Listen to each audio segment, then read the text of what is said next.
바치리까.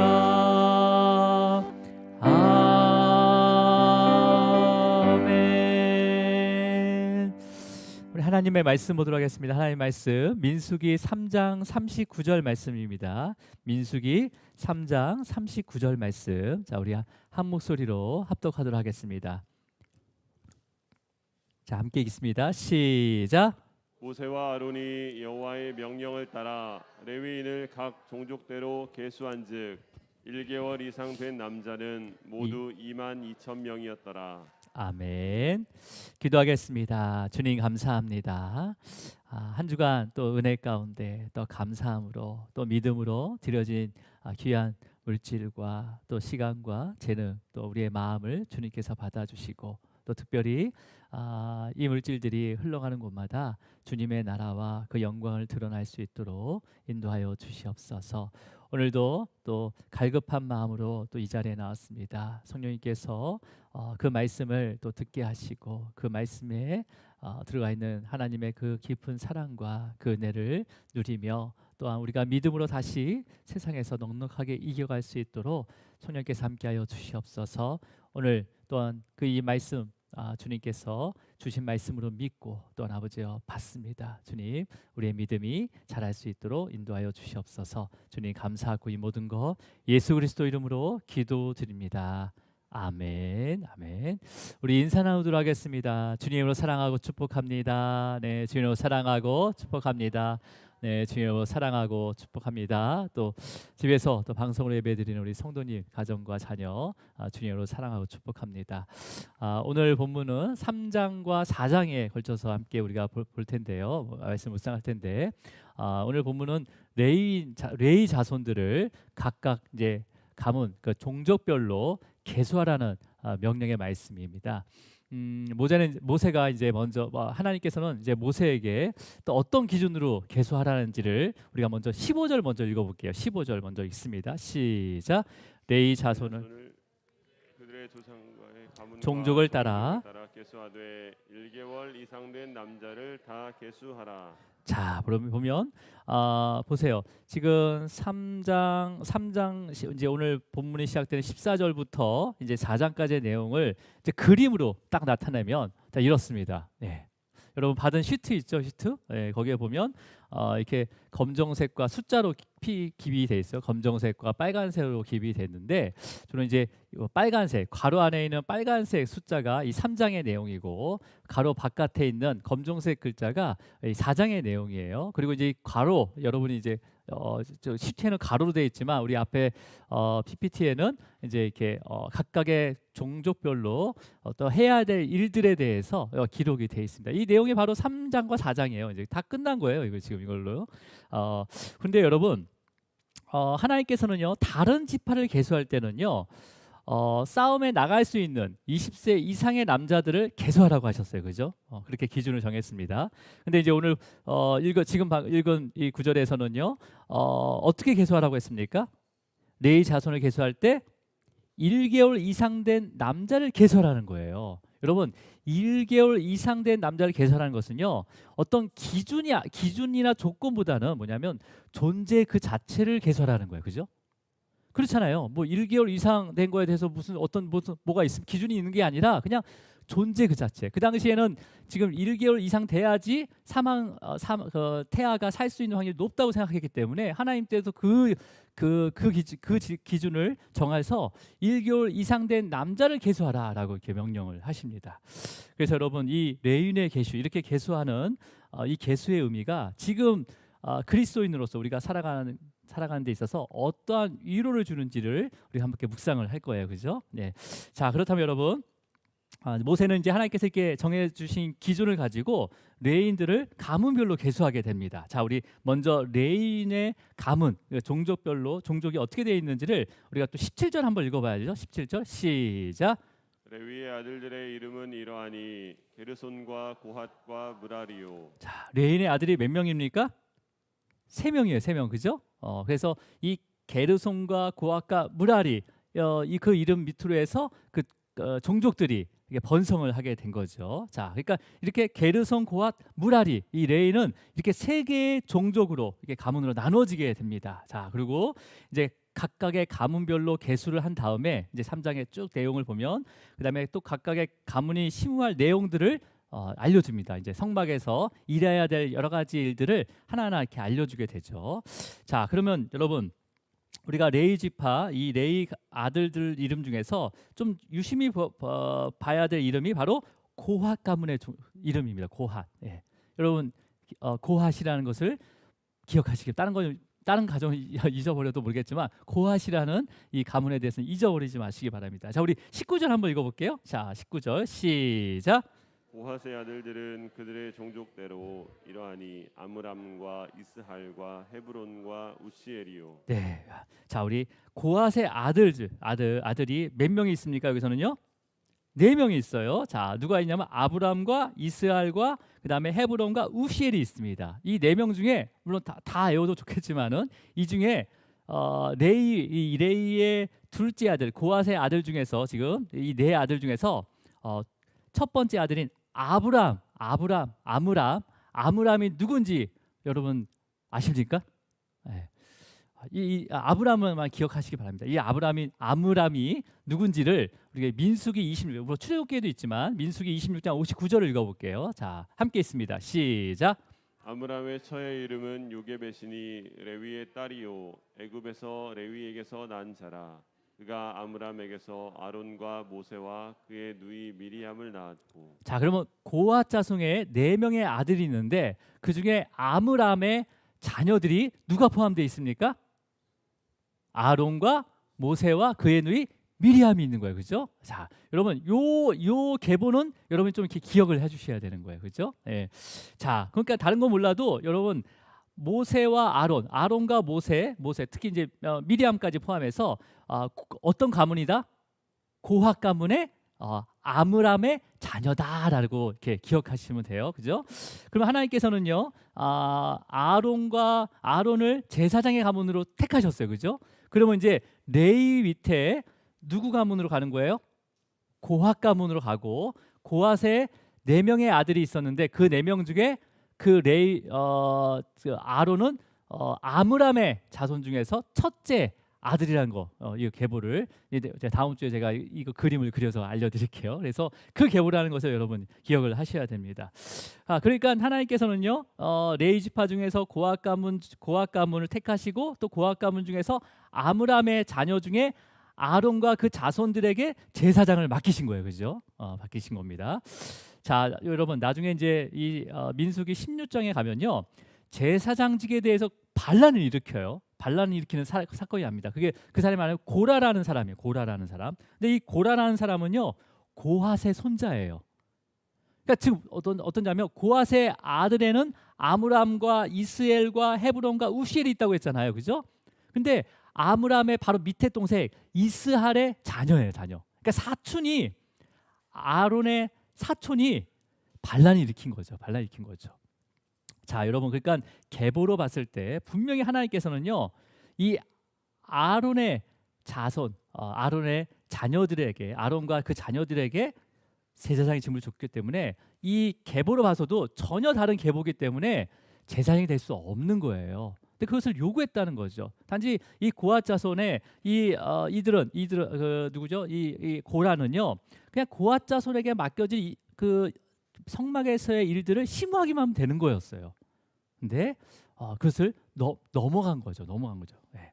자, 그러면 여러분 이렇게 이제 가문의 종족을 좀 잠시 살펴봤는데 우리가 이제 첫 번째 가문인 게르손 가문을 볼 건데요. 이 3장 21절부터 거의 마지막 37절까지는요. 똑같은 패턴을 우리가 앞에서 봤던 똑같은 패턴으로 이름만 숫자만 바뀌어서 문구가 이렇게 반복이 돼요. 그래서 어떻게 바꾸냐면 처음에는 가문의 종족을 나열합니다. 그 다음에 1개월 이상 된 남자를 계수해요. 그 다음에 진을 이스라엘 그 가문이 어디에 진을 치는지 알려주고 그 다음에 지휘관이 누구인지 소개를 합니다. 그 다음에 각 가문이 이 성막 회막에서 심우할 일들을 나열하게 돼요. 이제 이렇게 반복이 되는 거예요. 그럼 우리가 게르손 가문을 이제 한번 볼게요. 어떻게 일들을 나열되고 있는지. 우리 21절 말씀이죠. 시작. 21절입니다. 3장 21절 시작. 게르손에게서는 림니 종족과 시므이 종족이 났으니 이들은 곧 게르손의 조상의 가문들이라. 예. 지금 게르손에는 두 자녀를 통해서 가문이 이루어졌고, 그 다음에 계수된 자가 몇 명인지 우리 22절을 한번 읽어볼게요. 22절 이어서 시작. 계수된 자 곧 1개월 이상 된 남자의 수효 합계는 7,500명이며. 자, 게르손의 가문의 남자 수는 7,500명이라고 계수가 되었습니다. 그리고 이제 게르손 가문이 어디에 진을 쳐야 되는지 23절 이어서 읽을게요. 시작. 게르손 종족들은 성막 뒤 곧 서쪽에 진을 칠 것이요. 야, 서쪽에 진을 친대요. 그러니까 우리가 아까 처음에 사진을 봤던 성막을 중심으로 왼쪽에 진을 치는 가문이 바로 게르손이에요. 게르손. 자, 그다음에 우리 회막에서 이 게르손 종족이 회막에서 심우할 일들을 이제 알려주는데 26절과 25절과 26절을 계속 이어서 읽어볼게요. 25절과 26절입니다. 시작. 게르손 자손이 회막에서 맡을 일은 성막과 장막과 그 덮개와 회막 휘장문과 뜰의 휘장과 및 성막과 제단 사방에 있는 뜰의 휘장문과 그 모든 것에 쓰는 줄들이니라. 굉장히 많은 것 같지만은 사실 이제 그 천에 관련된 것을 다 지금 게르손 자손들이 맡았고 그 천을 지지하는 줄까지도 그것을 담당했다는 거예요. 그래서 여러분 이제 게르손만 확실히 알면요 헷갈리지가 않습니다. 여러분 게르라는 거 들어보셨습니까? 게르? 몽골에 있는 텐트가 게르예요. 게르. 이게 몽골에 이렇게 둥그렇게 텐트 하얀색으로 돼 있어가지고 줄로 막 묶어놓은 거 있죠. 그게 바로 게르라는 거거든요. 그러니까 게르손은 그 천막과 줄에 관련된 거다라고 외우시면 뭐 외울 필요도 뭐 시험에 나올 것도 아니지만은 알고 이렇게 혼동되지 않게 기억하시면 됩니다. 자, 그러니까 지금 뭐예요? 휘장, 성막을 덮는 그 덮개들이라든지 그 다음에 외부 뜰에 들어오지 못하도록 쫙 휘장을 치잖아요, 그죠? 그 휘장들 하고 그 다음에 그것을 지지할 수 있는 줄들을 담당하는 게 바로 게르손 자손이에요. 그러니까 이게 담당한다는 게 어떤 것이냐면 단지 그냥 이것을 풀고 옮기고 그 다음에 다시 조립하고 그런 것뿐만 아니라 매일 그 유지보수 관리하는 거예요. 그러니까 매일매일 점검을 하면서 줄이 낡아지면 이게 광야에다 이렇게 천을 씌워놓고 줄로 이렇게 묶어놓으면 그 줄이 평생 하는 게 아니잖아요. 또 뭐 새가 뭐 이렇게 지나가다 쪼거나 아니면 또 바람에 의해서 끊어지기도 하니까 매일매일 게르손 자손은 그 천막에 관련된 거, 그다음에 줄에 관련된 거, 휘장에 관련된 것들을 매일매일 점검했다는 거예요. 그래서 만약에 낡아지거나 또 문제가 있다면 보수하고 바꾸는 일까지 담당했다는 거예요. 예.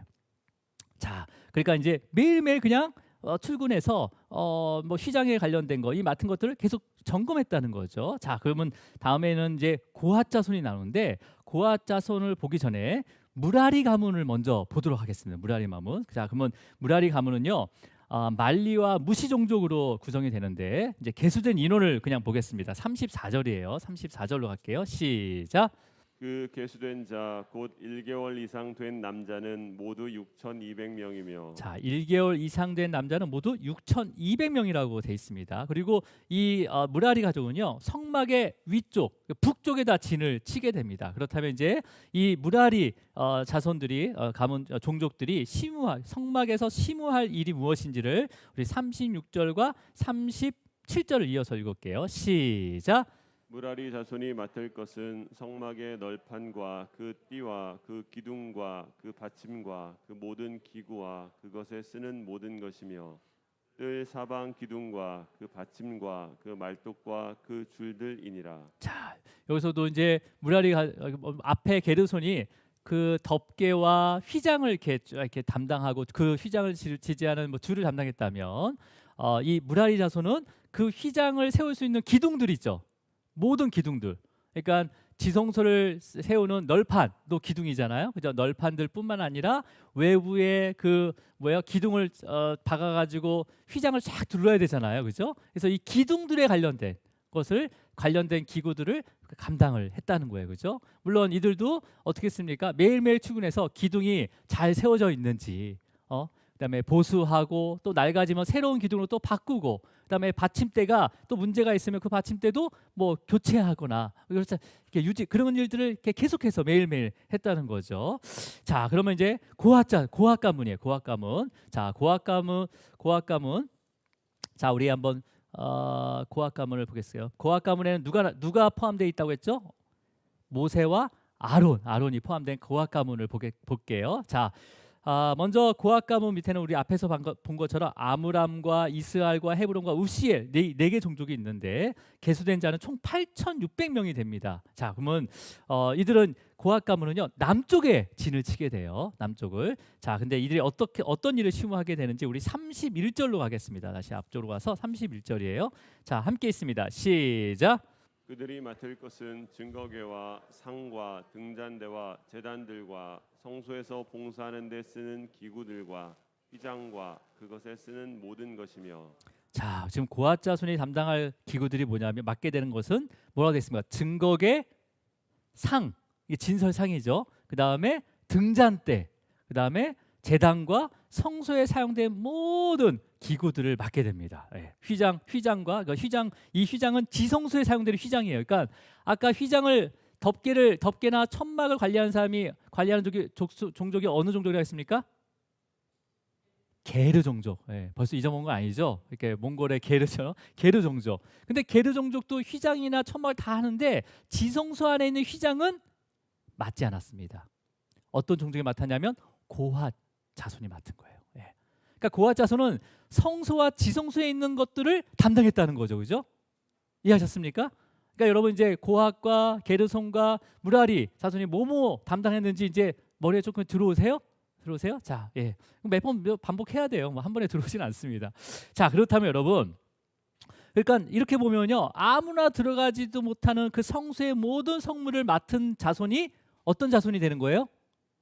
고핫 자손이 되는 거예요. 고핫 자손. 자, 그러면 여러분, 그러면 고핫 자손이 어떻게 보면 우리가 성막 안에 제일 중요한 것을 맡게 되는 거잖아요, 그죠? 그럼 이러한 질문을 할 수가 있어요. 왜 고핫 자손에게만 성막에서 가장 중요한 것들을 맡기냐고 질문할 수 있어요, 그죠? 예, 그렇게 질문할 수 있지만 여러분 성소 안에는 누구만 들어가죠? 제사장만 들어가잖아요, 그죠? 제사장만 들어가요. 제사장은 어느 종족에 속해 있습니까? 무라리, 게르손, 고핫. 어디에 포함되어 있어? 제사장이? 지금 듣고 있는 거죠, 그죠? 아론의 가문이 어디 종족이라고 했습니까? 고핫. 그러니까 이 성막 지성소와 성소에 들어가 있는 기물들은 누구만 만질 수 있어요? 제사장만 들어가잖아요. 그러니까 이 제사장과 아주 긴밀하게 통할 수 있는 종족은 같은 종족이겠죠.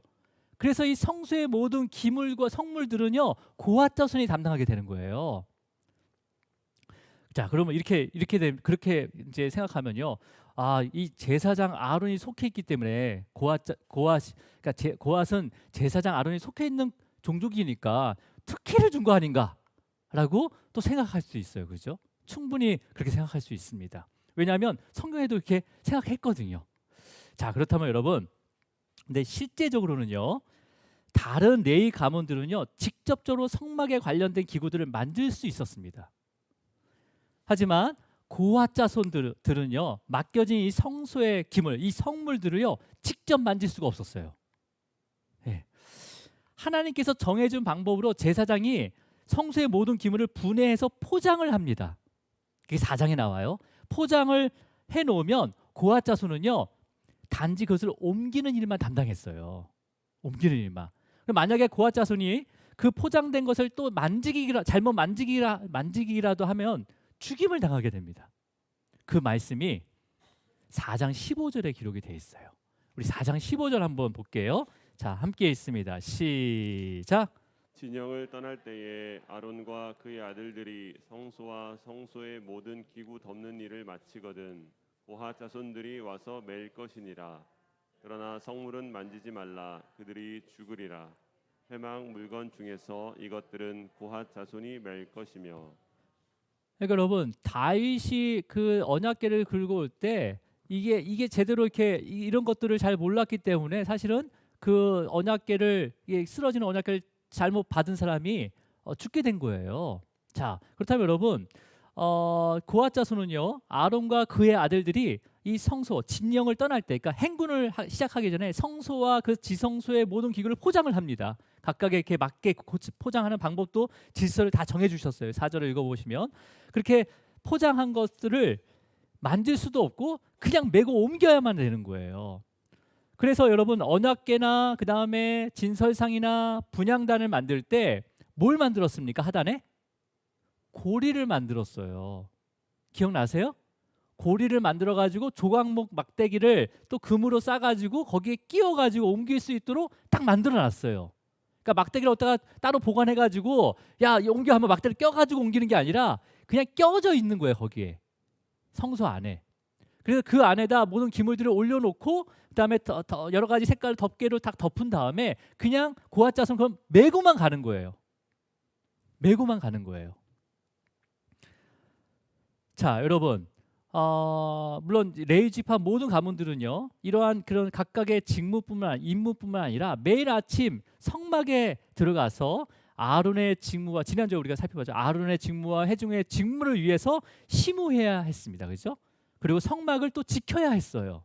이것뿐 이 지금 나열된 일뿐만 아니라 공통적으로 매일 아침 이 상번제를 드리기 위해서 같이 들어갔단 말이에요. 그래서 아론의 직무와 그다음에 회중들의 직무를 위해서 봉사, 심우를 했다는 거예요. 허드렛 일을 다 했다는 거예요. 그리고 또 성막을 안팎으로 지켰다는 거죠. 그렇죠?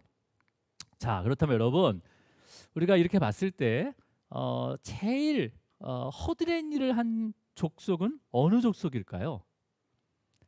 1번 무라리, 2번 게르손, 3번 고핫. 이러한 질문을 했을 때 대부분 고핫 자손이라고 얘기할 거예요. 왜냐하면 제가 이렇게 강조를 했으니까. 그냥 메고만 간다.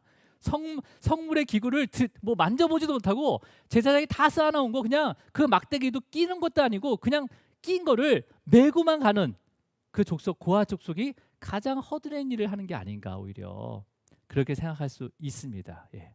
만약 이렇게 생각하는 사람이 우리 교회는 한 명도 없을 거라고 생각해요. 왜냐하면 여러분 그렇게 생각하고 있다는 것은 여전히 인간의 기준으로 하나님 일을 바라보는 거예요. 세속적인 기준으로 하나님 일을 바라보는 거예요. 여러분 성경은요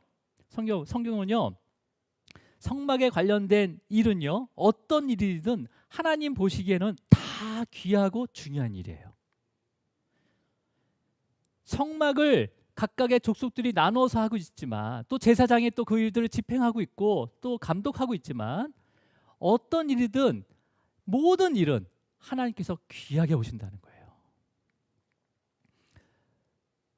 그러니까 여러분 인간의 시선과 기준으로 보면 고핫 자손이 하는 일이 좀 이렇게 그러니까 진짜 허드렛 일을 하는 것 같아요. 하지만 하나님의 관점으로는 모두가 똑같은 귀한 일이라는 거예요. 어떤 일이든 하나라도 소홀히 한다면요 성막의 거룩함을 유지할 수가 없다는 거예요. 여러분 마치 우리의 육체가 크고 작은 지체들과 여러 가지 지체들로 이루어졌잖아요. 내가 보기에는 겉으로 보기에는 어떤 지체는 별로 하는 일이 없는 것 같아요. 눈썹 뭐 하는 일 있어요? 눈썹 그는데 일이나 만들죠. 근데 비가 오거나 땀이 나면 이 눈썹을 통해서 이 눈을 보호합니다. 맞죠? 안과 선생님 그죠? 이게 하나하나 하나님께서 다 기능이 있다는 거예요. 전혀 기능이 없는 것 같지만은 우리가 눈을 그냥 감는다고 해서 먼지가 안 들어가는 게 아니에요. 들어가요. 하지만 이 속눈썹으로 인해서 이 먼지가 또 차단이 되는 거죠. 그러니까 하나하나 그 기능이 있는 거예요. 이게 이 모든 기능들이 유기적으로 연결됐을 때 인간이 완전한 모습으로 살아갈 수 있는 거예요. 그러니까 여러분 제사장을 포함한 모든 레인들이 이런 유기적인 공동체였다는 거예요. 유기적인 공동체였다는 거예요. 각자가 맡은 어떤 허드렛 일도 최선을 다했을 때 하나님께 완전한 제사로 하나님께 드릴 수가 있었던 거예요. 그래서 모든 레인들은요 자신을 산 제물로 하나님께 드려진 자예요. 자 여러분 그래서 여러분 하나님께서 레인을요 1개월 이상 된 남자를 계수하라라는 것은요 나이를 따진 것도 아니고 재능을 따진 것도 아니고요. 능력이나 가문의 기준을 두지 않았다는 거예요. 그냥 존재 그 자체만으로도 레인으로서 자격이 충분하다는 거예요. 그냥 존재 그 자체로 하나님께서 레인으로서 삼으셨다는 거죠. 예. 그렇다면 여러분 1개월 이상 된 레인 중에 아이들이 있을 거 아니에요.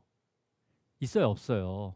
다 어른만 있는 게 아니라 아이들도 있잖아요. 이제 태어난 1개월 이상 된 아이들이 또 있었을 거 아니에요. 그러면 여러분 그 아이들이 자신들이 레인인지 알까요? 몰랄까요? 몰라요. 근데 계수에 포함되어 있어요. 계수에 포함되어 있어요. 그러니까 레위 계수에 포함되어 있는 겁니다. 여러분 장로교가 특별히 유아 세례를 인정하는 근거가 여기 있는 거예요. 네. 아이들이 예수 그리스도의 복음과 교리와 그 말씀을 제대로 알지는 못하더라도 하나님께서 이미 택하신 바로 계수한 레위인처럼 존재 그 자체를 하나님의 자녀로 받아주셨기 때문에 바로 유아세를 줄 수 있는 거예요. 예. 그래서 여러분 유아세를 존중해서 어떤 거냐면요, 이 부모뿐만 아니라 교회와 또 이 교회에 속해 모든 믿음의 성도들이 함께 그 자녀를 유아세를 받은 그 자녀를 성장할 때까지 믿음과 신앙으로 스스로 고백할 수 있도록 말씀으로 잘 양육해야 되는 사명을 받으신 거예요.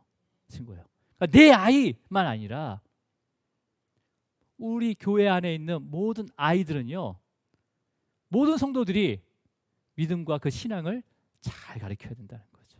예. 우리가 얼마 전에 YTS 했잖아요. 예. 그냥 한 게 아니에요. 이러한 그 하나님의 그런 어떤 섭리와 하나님의 그 인도하심에 따라서 마음을 주셔서 우리가 함께 그 아이들을 믿음 위에 그 영적인 리더자로 세우자라는 그런 취지 가운데 시작이 된 거예요. 또 하나님께서 이것을 어떻게 발전시킬지 모릅니다. 우리 항상 이것을 말씀을 통해서 이러한 믿음이 잘 전할 수 있도록 우리는 기도해야 돼요. 예. 선생님도 보내달라고 기도해야 되는 거고, 이 동역자를 보내달라고 기도해야 되는 거고, 그 아이 한 명을 내 아이만 아니라 우리에게 맡겨진 그 모든 아이가 하나님의 귀한 자녀라는 거예요. 그 존재 자체만으로도 하나님의 귀한 자녀라는 거예요. 사랑해야 되는 거죠. 네. 자, 이제 1개월 이상 된 남자 레인이 총 몇 명이 되었는지 본문 39절을 읽어보겠습니다. 오늘 본문 39절 시작. 모세와 아론이 여호와의 명령을 따라 레위인을 각 종족대로 계수한즉 1개월 이상 된 남자는 모두 22,000명이었더라. 22,000명이었다고 기록이 되어 있습니다. 1개월 이상 된 남자는 모두 22,000명이었대요. 자, 그렇다면 여러분 이렇게 계수된 인원들이 지금 아까 맡겨진 일들이 있잖아요. 회막에서 해야 될 일들을 모두 감당했습니까? 예. 레인들을 계수한 기준이 뭐였습니까? 1개월 이상 된 남자예요. 그럼 이들에게 맡겨진 일들을 아까 딱 우리가 일을 봤잖아요. 어떤 거 뭐 천막을 관리하고 유지보수하고 기둥을 유지보수하고 성물을 옮길 때 그 어깨 메고 하고 이런 것들을 1개월 이상 남자들이라고 하면 그러면 1살 된, 2살 된, 3살 된 애들은 걸음마도 떼지 못하는데 어떻게 일을 감당할까요? 어떻게 맡겨진 일을 할 수가 있어요? 예? 그냥 가만히 있는 게 도와주는 거죠, 그런 애들은. 그렇죠? 예. 여러분 4장에서 레인들을 다시 계수를 합니다. 이때 계수하는 기준이 달라지는데 우리 4장 3절을 읽어볼까요? 4장 3절 시작. 곧 30세 이상으로 50세까지 회막의 일을 하기 위하여 그 역사에 참가할 만한 모든 자를 계수하라. 자, 레인을 또 계수해요. 4장에서는요. 근데 이때 계수의 기준이 30세 이상으로 50세까지를 계수하라 합니다. 이 계수한 이유는 뭐냐면 회막 일을 위해서예요. 회막 일을. 그러니까 회막에서 일할 수 있는 사람은 오직 30세 이상에서 50세까지의 사람이 회막에서 봉사할 수 있는 거예요. 그죠? 네. 자, 그렇다면 30세 이하, 아까 1개월 이상 남자를 다 계수했잖아요. 그러면 30세 이하와 50세 이상의 레이 남자들은 그럼 쉬는 건가요? 쉬는 거예요? 아닙니다. 그러니까 50세 이상 레이인들은요, 30세 이하 레이인들에게 가문별로 맡은 그 성막 일을 잘 감당하도록 가르쳐야 되는 거예요. 네. 가르쳐야 되는 거죠. 예. 말을 떼기 시작하면부터 모세의 오경 율법뿐만 아니라 레위인들은 그다음에 이 제사법에 대한 것을 하나하나 잘 가르쳐야 되는 거예요. 그러니까 30세 이하 레위인들은요, 50세 이상 그 레위인들에게 그러니까 장막 안에서 성막에서 해야 할 일들을 또 장막 안에서 계속 배우는 거예요. 그러면서 밤낮으로 이들은 또 배운 것뿐만 아니라 밤낮으로 할 수만 있다며 외인들이 성막에 접근하지 못하도록, 함부로 오지 못하도록 또 성막을 지키기도 했습니다. 자, 그러면 여러분, 바로 이러한 레위인들, 우리가 쭉 봤던 레위인들의 모습이 바로 이 교회의 모습을 보여주고 있어요. 교회의 모습이 어떤 모습이어야 되는지. 예. 여러분, 교회는 가르치고 배워야 되는 거잖아요, 그죠? 가르치고 배워야 되는 거예요. 또 일하기 가장 좋은 나이, 그러니까 30세부터 50세는요 인생의 가장 황금기예요. 그렇잖아요, 여러분. 여러분 30세에서 50세까지 인생의 가장 황금기 아니에요? 아니에요? 물론 이제 우리가 하나님의 부르기까지 다 황금기입니다. 왜 다 젊은이라고 했으니까. 예. 우리 권사님도 황금기예요, 지금도요. 자, 여러분, 그러니까 그 황금기에 가르치고 배우고 또 가장 일하기 좋은 나이에 성막에서 봉사하고 또 세상과 구별되도록 성막을 지키는 모습이 바로 지금의 교회의 모습이라는 거죠. 그러니까 여러분, 이 광야에 있는 성막은요 그냥 3,400년 전에 세워진 게 아니라 지금도 이 성막의 모든 의미가 이 교회에 담겨 있다는 거예요. 교회에 담겨 있다는 거예요. 그러니까 레위인들은 전쟁에 나가진 않았지만 그렇다고 나머지 지파보다 더 편하게 삶을 살아간 건 아닙니다, 절대. 그렇죠? 예. 전쟁은 매일 있지 않아요. 전쟁이 매일 있었습니까? 매일 있지 않았어요. 하지만 레위인들은요 매일매일 아침부터 상번제를 시작해서 그다음에 성막에 관련된 여러 가지의 일들을 또 제사장들과 함께 아침부터 저녁까지 심우해야 했어요. 그리고 밤낮으로 성막을 지키는 임무를 감당했단 말이에요. 그렇다면 여러분, 레위인을 계수할 때 1개월 이상 된 남자를 기준으로 계수한 이유가 무엇일까요? 두 번 계수했잖아요. 처음에 1개월 이상 된 남자를, 그다음에 30세와 50세, 이거는 정확하다면 회막의 봉사교에서 계수한 게 맞아요. 그러면 1개월 이상 된 남자를 계수한 이유, 우리 이미 지난주에 살펴봤어요. 왜냐하면 이스라엘 자손 중에 첫째로 태어난 자들을 대속하기 위해서 레위인들을 계수하고 있는 거였거든요. 자, 우리 45절을 읽어볼게요. 3장 45절입니다. 시작. 이스라엘 자손 중 모든 처음 태어난 자 대신에 레위인을 취하고 또 그들의 가축 대신에 레위인의 가축을 취하라. 레위인은 내 것이라. 나는 여호와니라. 자, 레위인은 내 것이라고 합니다. 하나님의 것이에요. 그래서 하나님의 것으로 다 이 이스라엘의 첫째를 다 대속한다고 했어요. 그죠? 대신한다고 했습니다. 근데 문제가 생기게 돼요. 이렇게 계수를 한 다음에 문제가 생기게 됩니다. 어떤 문제냐면 모든 이스라엘 자손 중에 처음 태어난 자를 대속하기 위해서 레위인 숫자를 계수했는데 이게 딱 맞아야 되는데 레위인 총 숫자가 아까 22,000명이라고 했어요. 근데 이스라엘의 첫째 1개월 이상 된 남자를 계수해 보니까 22,273명이 되는 거예요. 그러니까 273명이 레위인보다 더 많은 거죠. 이스라엘 첫 번째 태어난 아이들이. 그러면 여러분, 하나님께서 이 문제를 모세에게 어떻게 명령하는지 우리 47절을 또 이어서 읽어보겠습니다. 예전에도 한번 봤던 말씀인데 47절입니다. 시작. 한 사람의 5세겔씩 받되 성소의 세겔로 받으라. 한 세겔은 20계란이라. 자, 우리가 이제 이 세겔이 무게를 나타내는 단위거든요. 11.4g. 여러분, 그다음에 이제 이 세겔 은세겔인데 은 한 세겔이 뭐 얼마고 이런 게 중요한 게 아니라 여러분, 은 5세겔. 이 5세겔은요 당시 노예 한 명값이에요. 한 명값. 그다음에 노동자의 6개월 급여에 맞먹는 값어치를 가지고 있습니다. 결코 적은 금액이 아니에요, 여러분. 자, 그렇다면 여러분, 하나님께서 이스라엘 자손 중에서 처음 태어난 자가 레위인보다 더 많기 때문에 성전의 그 세겔을 지불해서 값을 치르라고 명령하신 거예요, 이거는요, 그죠? 그렇다면 여러분, 여기서 액수가 중요한 게 아니라 값을 치르게 한 것이 중요한 겁니다. 여기서는요, 이 분명해서 이 액수가 얼마고 그런 거 계산하지 마세요. 값을 치른 게 중요한 거예요, 지금요. 값을 치르셨어요. 네. 자, 그러면 여러분, 그렇다면 어떻게 이스라엘 백성들의 값을 치렀을까요? 사실은 애굽에서 나올 때 받은 모든 폐물과 그런 귀중품을 통해서 값을 치렀어요, 그죠? 그럼 그 값도 하나님께서 주신 거예요. 자, 근데 여러분 273명을 5세겔씩 계산하면 거의 한 지금 시세로 하면 뭐 11억, 12억 정도가 나와요. 그러니까 1,365세겔이 되는데 이 금액을 어떻게 지불했을까? 그러니까 지파별로 1개월 이상 태어난 남자들을 비율을 따져가지고 분배했는지, 아니면 n분의 1로 나눠가지고 했는지, 아니면 사다리를 탔는지, 아니면 제비를 뽑았는지, 어떻게 지불했는지 모릅니다. 나타나 있지 않아요. 하지만 분명한 것은 하나님께서 정해주신 것이기 때문에 분명히 지불했다는 거예요. 분명히 지불했다는 거예요. 자, 이제 말씀을 한번 정리할게요. 레인들을 계수해서 이스라엘 장자를 대신하는데요.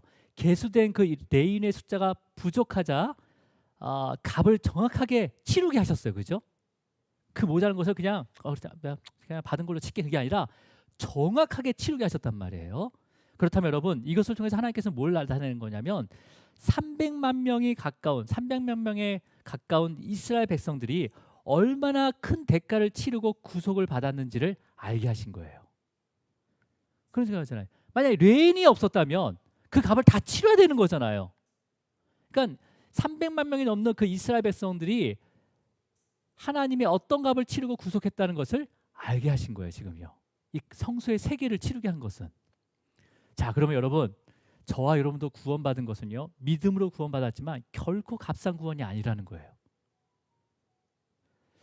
우리의 구원은요, 하나님의 그 아들의 핏값이라는 가장 비싼 대가를 치르고, 하나님께서 치르고 우리는 값없이 받은 은혜임을 기억하라는 거예요. 가장 비싼 값을 치르셨어요. 하나님께서 자신의 생명을 내어주셨거든요. 여러분, 그럼에도 불구하고 세상이 지금도 자기 마음대로 우리의 몸값을 계산한다 할지라도, 우리 그렇게 살고 있잖아요. 세상이 우리의 몸값을 계산하고 있잖아요. 한 달 봉급 아니면 1년 급여가 얼마, 우리의 몸값을 계산하잖아요. 그럼 그 가치가 나의 가치가 아니라는 거예요. 내가 지금 아무것도 할 수 없는 거지만, 내가 누워있지만은 그 가치가 떨어진 게 아니라는 거예요. 하나님의 그 아들, 독생자 아들의 그 핏값으로 사신 그 가치가 우리에게 있다는 거예요. 그 가치를 기억하라는 거죠.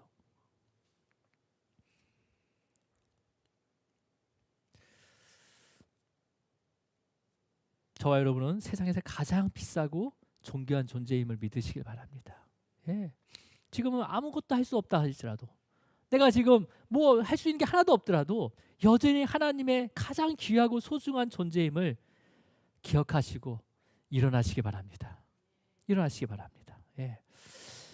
자, 이제 그 당시에 레인들을 관점에서 한번 잠깐 묵상을 해볼게요. 마지막으로, 여러분, 레인들은 계수를 하면서 각 가문별로 회막에서 해야 할 일을 알게 됐어요. 그죠? 여기서 알게 됐단 말이에요.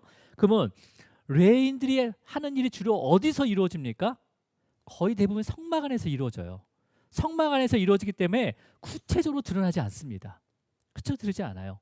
그냥 구체적으로 드러날 수 있는 것은요, 이스라엘군이 행진할 때 레위 지파의 가문별로 맡게 된 그 성막에 관련된 그 모든 것들을 다른 지파의 보호를 받으면서 이동할 때 레인들의 모습이 드러나게 되는 거죠. 맞습니까? 그렇죠? 드러나게 됩니다. 하지만 나머지 지파들은요, 그게 당연하다고 생각했을 거예요. 왜 그렇습니까? 왜냐하면 나머지 레위인을 제외한 나머지 지파들은요, 20세 이상 전쟁에 나갈 수 있는 사람을 계수했단 말이에요. 그래서 이들은 행군하는 과정 가운데 전쟁이 일어나면 언제든지 레위 지파를 제외한 나머지 지파는요, 전쟁에 나서 싸워야 했기 때문에 레위인들이 성막을 옮기는 것은 당연하고 생각했어요. 자신들은 전쟁에 나가는 거니까 레위인들은 그럼 성막 옮기는 거라도 해야 될 거 아니에요. 그러니까 당연한 것이라고 생각했을지도 모릅니다.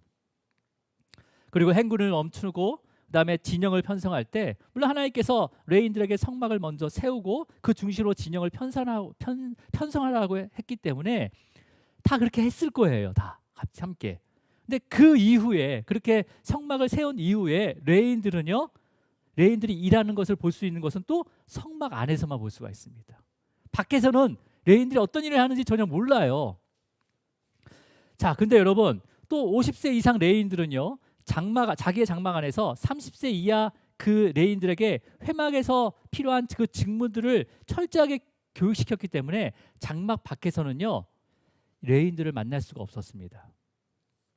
하지만 죄를 깨닫고 성막으로 들어오는 나머지 지파 사람들, 이 지파 사람들은 이 성막에 들어왔을 때 비로소 이 레인들이 어떤 일을 하구나, 아론의 그 직무와 우리의 죄를 위해서 옆에서 심우하고 있구나, 봉사하고 있구나라는 것을 알게 되지만 그 성막에 들어오지 않는 한은 절대 레인들이 어떤 일을 하는지 모릅니다.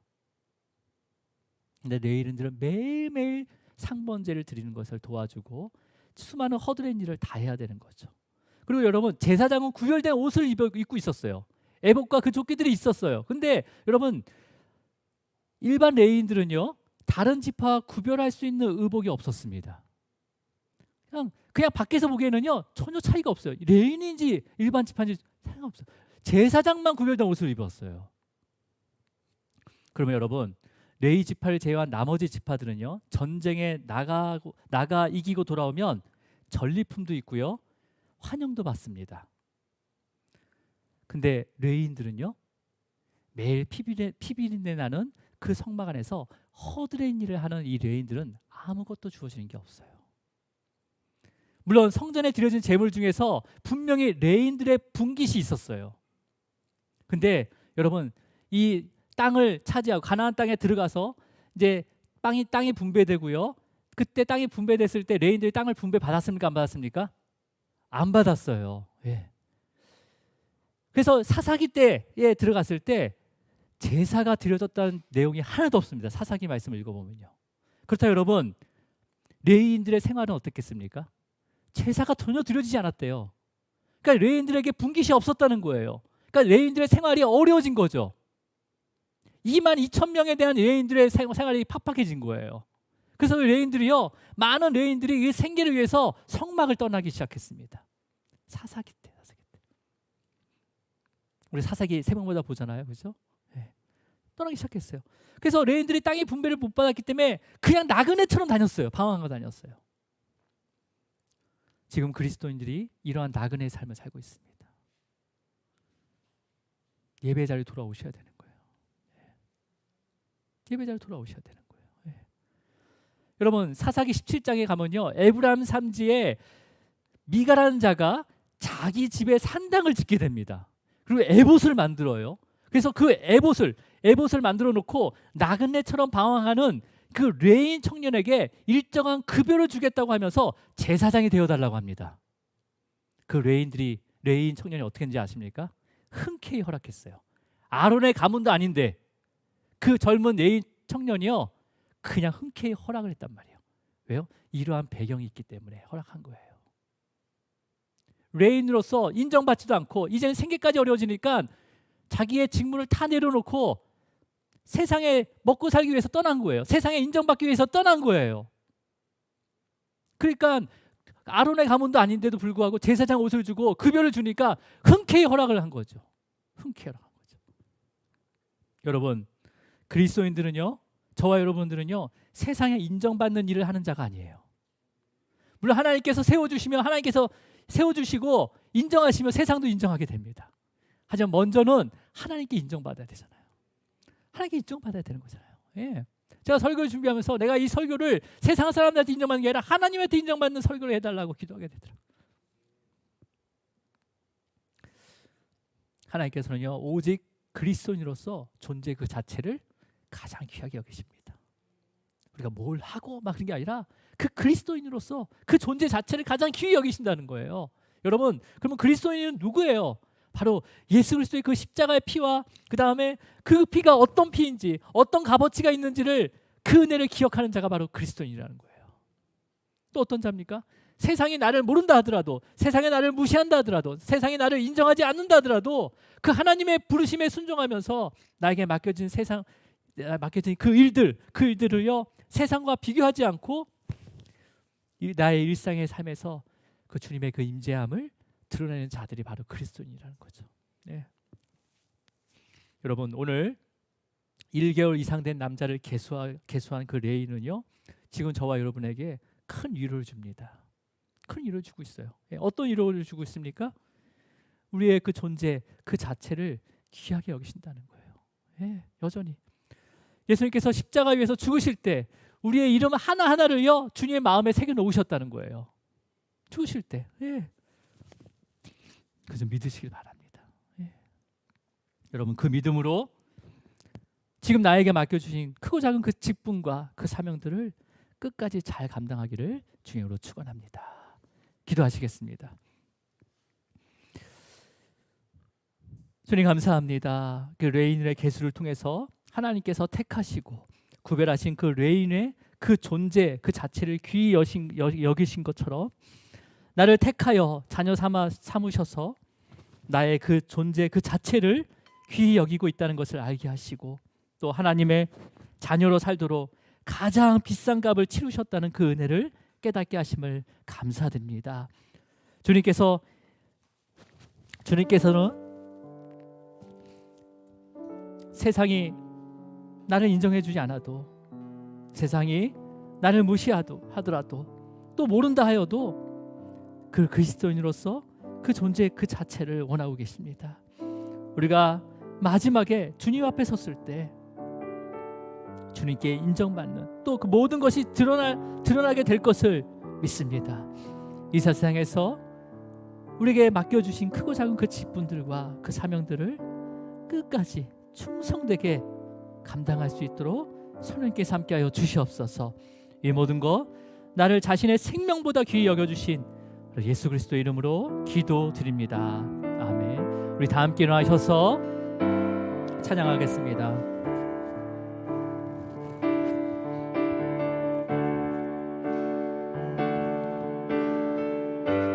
세상이